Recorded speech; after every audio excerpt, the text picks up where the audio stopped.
Hi, good evening. Valerie Milano here in Los Angeles, senior editor of the Hollywood Times, an aspiring magazine, and I'm so happy to have our guest tonight.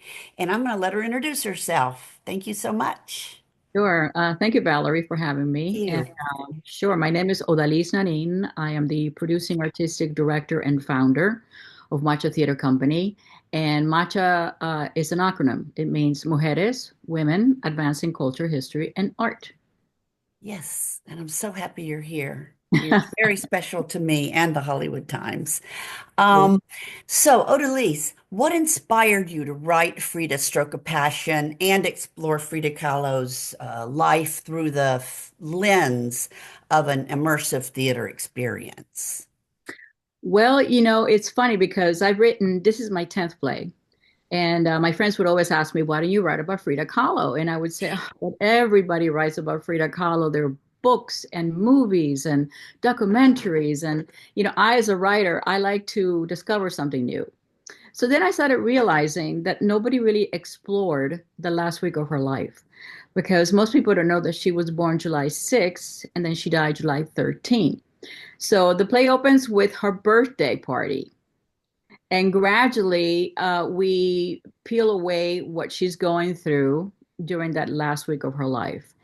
And when I wrote it in 2017, it was just, projections of her paintings, and the paintings are connected with the scenes that are happening on stage. But then as I developed it and rewrote it, because, as a writer, you never stop rewriting, I realized that the last week of her life, of Frida Kahlo, she was either on sleeping pills or she was high on alcohol. And she also had her right leg amputated from the knee down, like a few months before, and that really kind of made her very depressed, and she kind of like traveled through her own world, right? So what I decided to do is that her paintings, the way she sees them, are animated. We don't we So I wanted the audience to experience what she was seeing in her paintings when she was high, you know. And so I hired somebody that was wonderful, Anthony. He's a videographer and animator. And I animated certain things in the paintings and made them come to life. And that kind of like connected with her mental state of mind. So it's immersive because of a good reason. It's not just because I want to do immersive. I wanted to connect the immersion of her paintings with her mental state of mind. So, can you talk about the creative process behind translating Frida's vibrant and intense emotions into a live performance? Well, I usually write my first draft within, I would say, a month. And that's my first draft, and then I develop it. With this particular play, which is my 10th play, it was very difficult because I was focused. I wanted to focus and I wanted to be true to her pain. Because another thing I realized, nobody explored her pain, what she was going through. And she was going through a lot of pain, and she lost a lot of weight. I think she went down to like 100 pounds, and that's a lot. And so I wanted to create an environment where people saw her in pain, and when she got the Demerol, which was, the painkiller, how she would behave and how she was affected by it, and how people around her starting to appear to her. They're not really there. There's only really four people that are really there in her life at that time. Everyone else appears in her fantasy when she's high.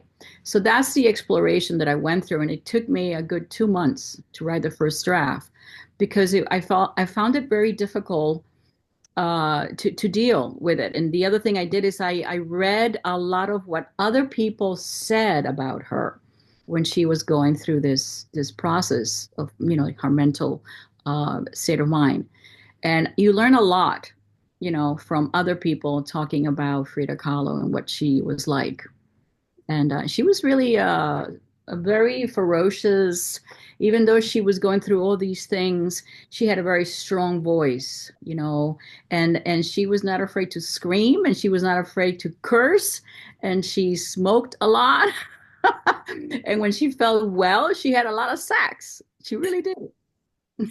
So, the immersive experience, what can audience members expect from the immersive aspect of Frida Stroke of Passion? And how do they do they interact with the performance?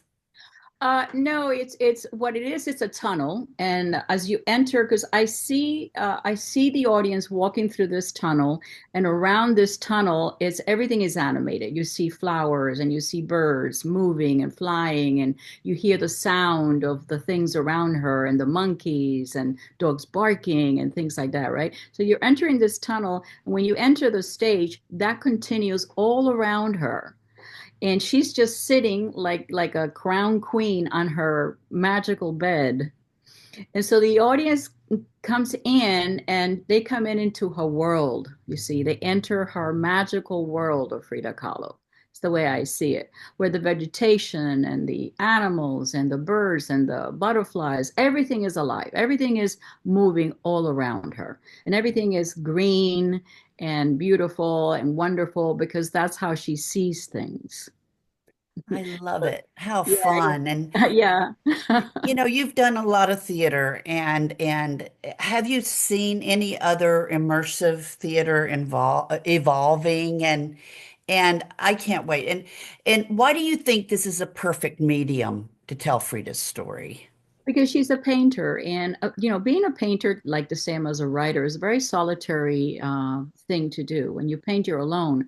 So when you're a writer, you hear voices and you see images. You kind of imagine what it would look like.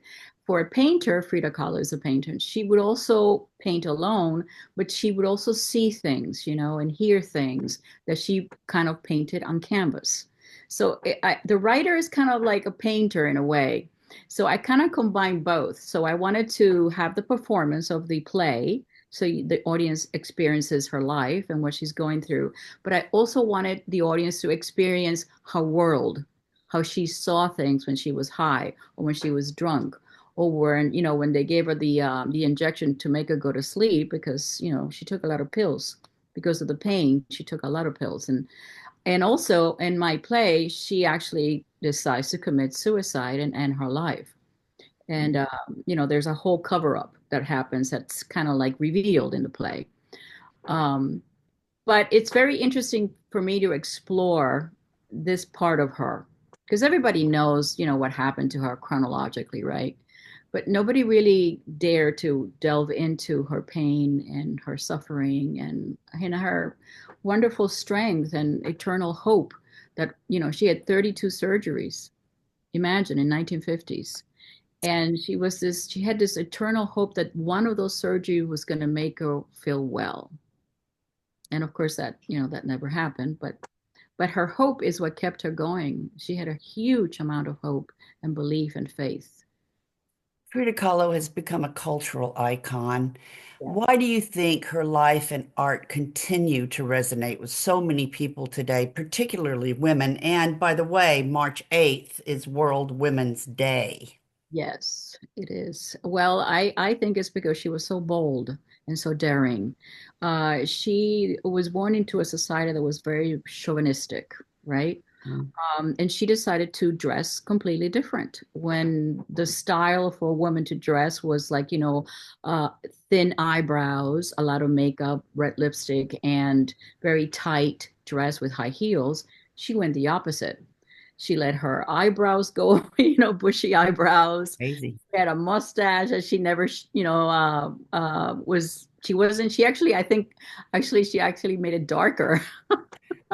She wanted to have this kind of like a little bit of female because she always wore red lipstick, red nails, a lot of like flowers on her hair. It was like a crown.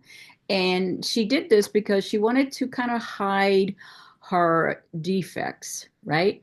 Because she had polio, so her right leg was thinner than the left, and she kind of had a little limp, and she wanted to hide that. She always, at the beginning, she wore pants and suits, but then she kind of became this painter and she wanted, it's a statement also. If you look at her paintings, you either love them or you hate them because they're very vibrant and they're also very, some of them are very bloody, is the word. Like, she was hired to paint a portrait of this woman that committed suicide.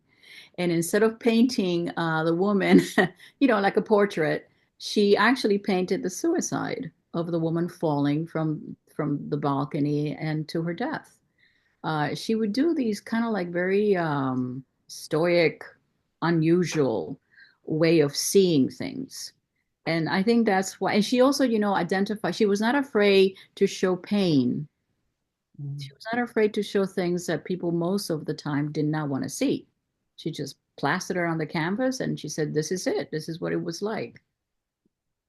So behind the scenes, I believe that you play Frida Kahlo. Yes, I do play Frida Kahlo. What has it been like to bring Frida's world to life on stage, and how have your personal experiences shaped your portrayal of her? Oh my goodness. Well, I don't think you can play Frida unless you have gone through a few, you know, painful moments in your life because the pain is how you grow, right? So for Frida, when I wrote the play and I wanted to tell her story in terms of her suffering and her pain and what she was going through, I also didn't realize that after I put my makeup on and I put the braids on and I put the earrings and the whole, folkloric outfit that she would wear, that I did not recognize myself. When I looked at myself in the mirror, I was like, oh my God, that's really me. But it wasn't, it was Frida Kahlo. So when I'm sitting on the bed, believe it or not, some of the audiences, because they're walking right on stage, right? Some of the audience will come and talk to Frida. Love it. And I thought, oh my God. And then, people would really like look at me, but they look at me not as me, Odalys, the actress playing Frida. They kind of like look at me as if I was Frida. And I found that fascinating. I really, I was like, wow, it's amazing what makeup and costumes and, hair and everything kind of transforms you into this other, being. And also, of course, I don't speak this way when I do Frida. Frida had a very deep voice, it was very grounded, very deep. She was very loud. She was nasty, she would she would say like nasty words and things like that. It's not something like I do. So I had to really kind of make her more daring. It became an exploration of, how far can I go? Right.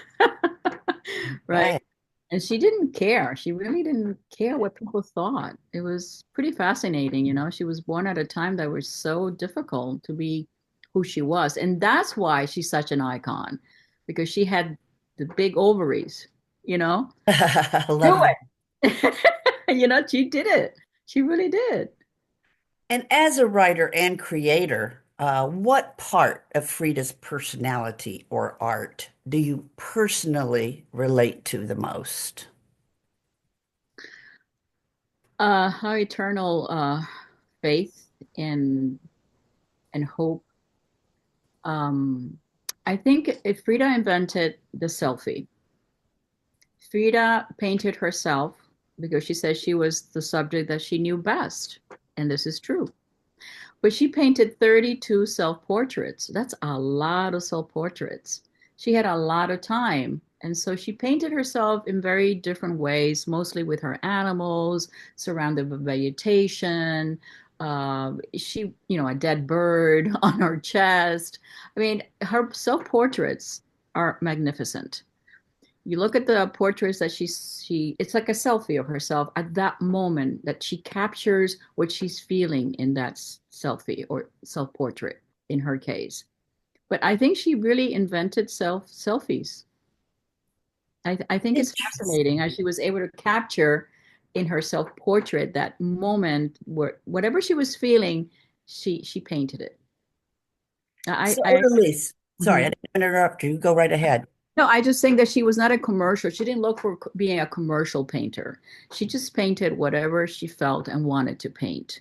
And then if you liked it, great, she sold it to you. But it wasn't like, oh, I'm going to paint this because this is going to be really good to sell. She wasn't like that type of painter. That's admirable. Really admirable. Do you hope to bring Frida Stroke of Passion to other locations or expand it in any way in the future? I hope so. I've sent it to a couple of, equity theater companies. Hopefully they'll, gravitate towards it and maybe they'll produce it. It's a very unique play because it combines both acting and immersion. And that's kind of rare. I haven't seen that. You only have immersion, but you don't have the acting. Like if you go to see a Van Gogh, you don't really learn anything about Van Gogh, why he painted the paintings, or what he was going when he was painting the paintings. You just have this kind of like music and beautiful, or images moving around. But then after 20 minutes of that, you don't know anything new about him. And so I found it like I said, that's not what I want. I really want people to know what Frida was going through when she was painting and why she painted these paintings. So if you don't know anything about Frida and you walk in, you learn. I love it. I love it. Now tell us, how can our readers and our viewers find out more? Websites, how can they get tickets, social Oh media? yeah, sure. You go to Eventbrite. That's where you can buy tickets. They're on sale right now, and we're only doing three shows. It's only three shows, so it's backed by popular demand. We did this play in June of last summer, and it did really well. And I felt like I should bring it back at least for three more shows. So you can get your tickets right now at Eventbrite. It's Frida, Stroke of Passion, the immersive experience. And Okay. you can also go to matchatheater.org and see the trailer there. We have an immersive trailer. It's really pretty. Sometimes I watch it and I'm like, wow, not bad. And how can everybody find out more about you? Well, you can go to my Facebook, Odalys Nanin, Facebook, or I'm on Instagram. I am in, well, it used to be called, was it Twitter? Now it's X. Yes. Yes. Yes, it is. Those are the three main social. And you can Wonderful. always go to matchatheater.org. But Eventbrite is where you can get the tickets. So Great. get them now because it's going to sell fast. Love it. Love it. Yes, we got to do it. Got to do it. It's only 3 days, so everybody, you got to buy them now on event, right? And we're the Hollywood Times dot today is our website, and the Hollywood Times official is our YouTube, and I will be writing all about it. So stay tuned for more of Odalys, and I know you've got lots of good things coming our way. So thank you for being with us tonight, Of course, and a pleasure. I adore you. Thank you so much. Thank you. Keep up the great work. I will. Bye bye for now. Bye.